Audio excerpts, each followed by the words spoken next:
I will start with sharing the screen and wanted to say that it's really amazing for me to be with you today. And I'm really sorry that I can't be physical in Finland now because we really miss traveling, especially traveling abroad. So I represent BB Factory, the team of cultural managers, curators, researchers, and artists. And I would like to tell you a story about some crazy people living up north. So we are located in Murmansk, and the Murmansk region is right here. The city itself is quite new. It's a bit over 100 years. And speaking about the population, like probably many other areas in the north, we are facing the population. So from 500,000 people living in the Soviet times, now we have almost less than 300,000. We've been talking a lot about like, why are we still in Murmansk? What makes us busier? Of course, there are a lot of things like nature, people, whatever, but also this cross-border character. Because from Murmansk to Norway is about 200 kilometers and to Finland 230, compared to Moscow 2000. Of course, it's like obviously we are feeling like one unity, community with our Nordic neighbors. Of course, we do share some common features. These are indigenous people, Sami people living on the territory of all four countries, Finland, Norway, Sweden, and Russia. Of course, the nature, the Barents identity or northern mentality that is quite often discussed at different gatherings and events. And of course, common challenges like the population, like probably this attitude of the central part as more to the resource base, but not basically the area where people live, having its history, tradition, so on and so forth. Speaking about the city itself, so we are working with the region, and I will tell you a bit later what exactly we are doing in the region. But we are located now in the city, and we've been thinking that, okay, Murmansk has this transit zone character, because even when tourists come to the region, they don't come to the city itself. They come to the city as the transit zone to continue further on to the White Sea coast or the Barents Sea coast somewhere. And for quite a long period, we've been thinking, okay, this is our like weak side. But then we thought, okay, but can we do anything with that? Probably not. And then we thought that this might be our strong side, because we might become this transit zone, this sense accumulating different cultures, traditions, people, experiences, whatever, to create something new, to get some new sustainable results. In 2015, the team of independent curators in association with the Nordic consulates, the consulates of all Nordic countries, started doing the International Culture Festival Barents Bird, which continued the traditions of Days of Nordic Countries in Murmansk Festival. And so this is the team by now in 2020. I would say that it's festival team or the team of city crazy people, mad people, when the rest of the population saying, okay, yeah, doing something again. Why not just working, find normal job, and just live a normal life? But that's probably not our path. And for the 5 years, we had over 150 events with 500 participants from 22 countries. But then at a certain point, we realized that we grew up. By the way, this marvelous picture was taken in 2019, I think, when we visited Rovaniemi Culture Week event, and we found this old car and just did this cool picture. But we realized that we grew up a bit of the festival. So the festival is a great part of our activities. This is a holiday, this is a manifestation of our results, but then we want to do some long-term projects to achieve more sustainable results. We do love the place where we live, and we would like to contribute to the development of this place and of the local communities, of course, because the place without the communities is just the vast area, which is also nice, nature and everything, but still we are due we do work with the people and with the communities. So then we asked ourselves, like, why? Start with why. Yeah, why are we doing that? Is it only because we don't have enough trouble, so we want to add some? Probably not. So then we tried mission of Barents Bird, not the festival, but the team working with different projects. And then we realized that we want to create a common field where different stakeholders like artists, business, research, organizations working in international cooperation could efficiently collaborate, of course, within the framework of this Northern Nordic Barents identity. We can call it different names. And then we decided that, okay, let's have a kind of this Barents Bird cluster. Could it have probably three parts? We call the first one BB Factory, like the Barents Bird Factory, dealing with long-term projects. BB Academy, dealing with accumulating and gathering of knowledge about traditions, about history. We started with the Murmansk region. Of course, we would like to gather about the whole Barents region because we have a lot of sources of information, but not we don't know one that accumulates everything, so that just for people it could have been easy to find it. And of course, the festival, the festival is still there. A kind of platform to present the results, to create new connections, to expand the network. So what about the projects that we already had? This the first is cultural path. We are now at the event within this project, so we're happy to be the part of that. And then Lost and Found Dream. That was, we had the pilot stage, that was art laboratory, where artists together with the researchers try to investigate, to do the research and then the performance about the reasons why people in the Soviet times came to Murmansk. It was a kind of El Dorado, we can say. A lot of people in the Soviet times were coming to the north because they got the benefits, they followed the dream to discover north and such things. And now the process is vice versa. People are going away. So the artists, together with the scientists, with the sociologists, they talk to different people, trying to understand what dreams they found and what dreams they lost in the city, why some people are leaving, what are the reasons for those who stay to stay, then prepared performance on the basis of these results. So we had the pilot stage, and now we are waiting for the borders to be open so that we could continue and do Murmansk again, like a deeper research, Petrozavodsk and St. Petersburg. And the new project that we are just launching this August. This is art residency on the Tersky coast. This is the White Sea coast of the Kola Peninsula. The coast where are located a lot of Pomor villages, old traditional villages of the Pomor people, the Russian people coming from Novgorod, from the mid part of Russia, following rivers and seas, and then settling on the seaside. So in August from 15th to 25th, we are going to have the first residency, a pilot one, and we do hope it becomes like sustainable. It will always be there. Now we just try.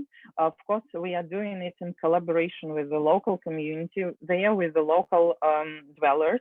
We are getting their requirement, like what they want, what they see, how they would like to communicate with the artists. And then in the first residency, 4 artists come to the place and stay there for 10 days.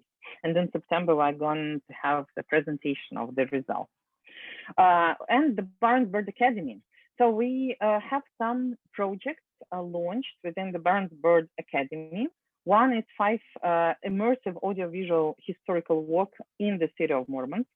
And now so people have the headsets and they just have this immersive walk throughout the history of the city, looking at the city from a bit different perspective.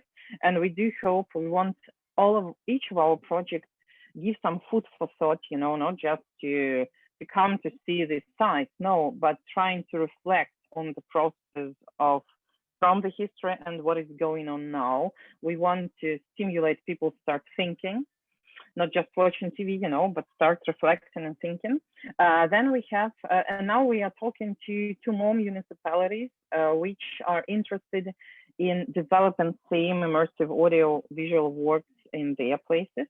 One of them is Kola. I will tell a bit later about this place and the small museum we are collaborating with there.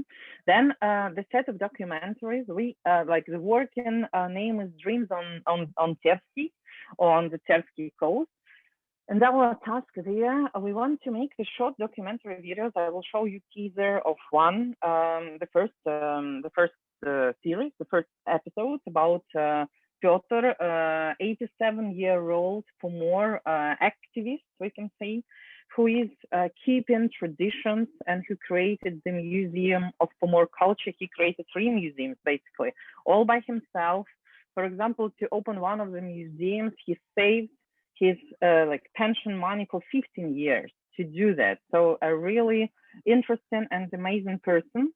And it's not only, of course, this is very important to keep. He's quite old, and one of the troubles that he has is that he's searching for helpers, so he doesn't know who could continue this job that he is doing.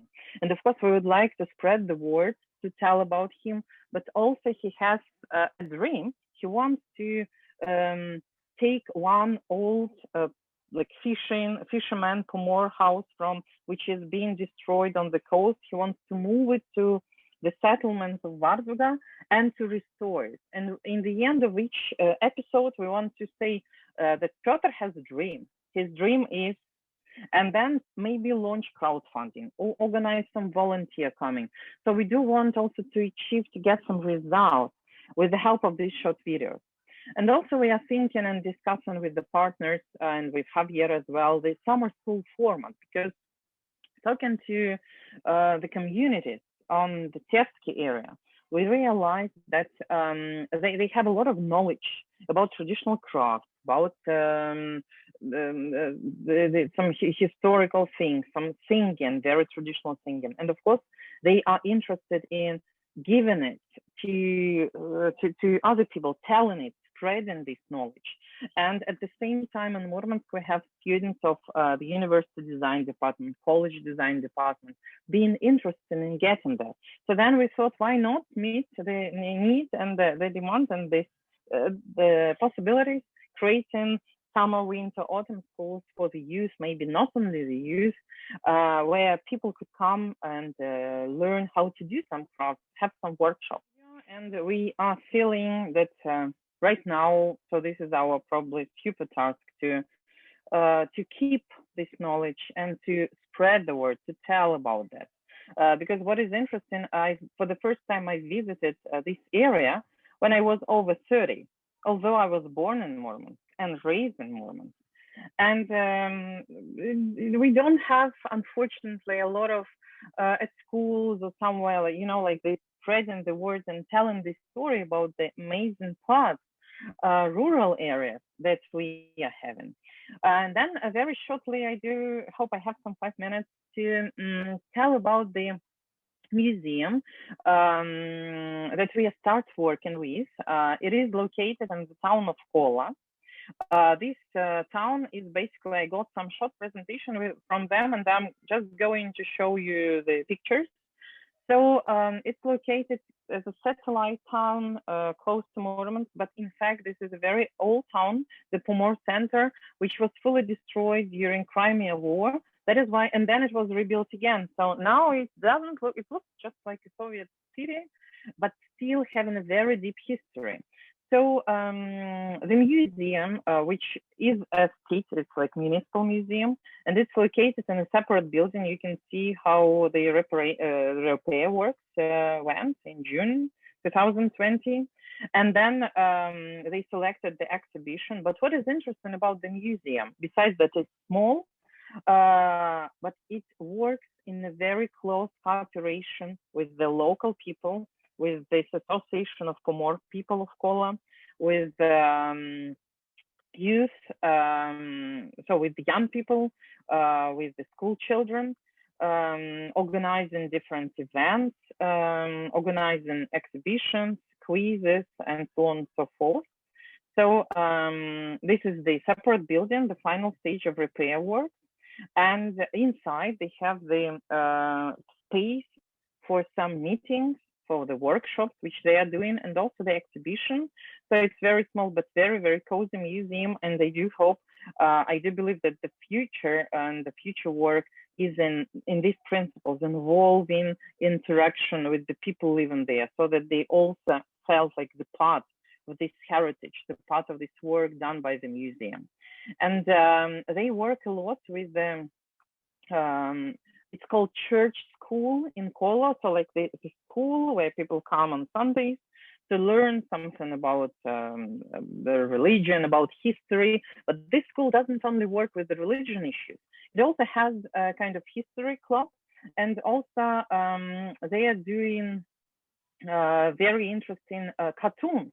I can show you 1 minute just the part from the cartoon, which was done basically by the children themselves, of course, with the help of the museum workers, but still the main job was done by kids from Kola. And this cartoon is about, I'll just show you some seconds because it doesn't have subtitles and it's in Russian. Probably doesn't make sense watching the whole, but we would like to do the subtitles. So it's about the history of Kola. Everything is done by the kids.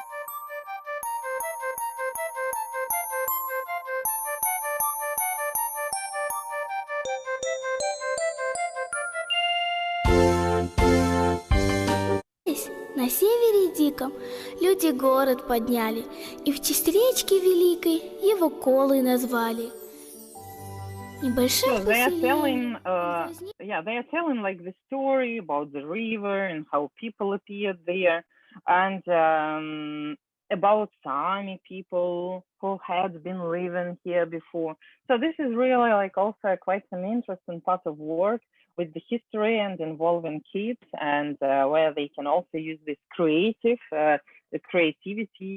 to develop their skills on how to paint, how to do.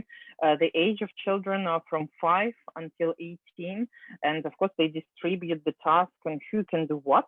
Those who paint better, who can draw better, then of course they do more complicated parts of the task, but still all the people being in that club are involved.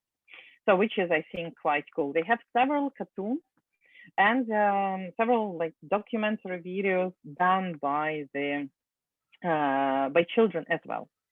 So we had the ideas to work with this heritage toolkit, to have some activity also to involve the museum, because they also have the exhibition devoted to the costumes. And I do hope that finally we can do it, and finally we manage to meet and to share and to travel without the risk of being captured by the black matter of the internet. Thank you so much. I do hope I didn't take too much time, and I hope you heard Irina,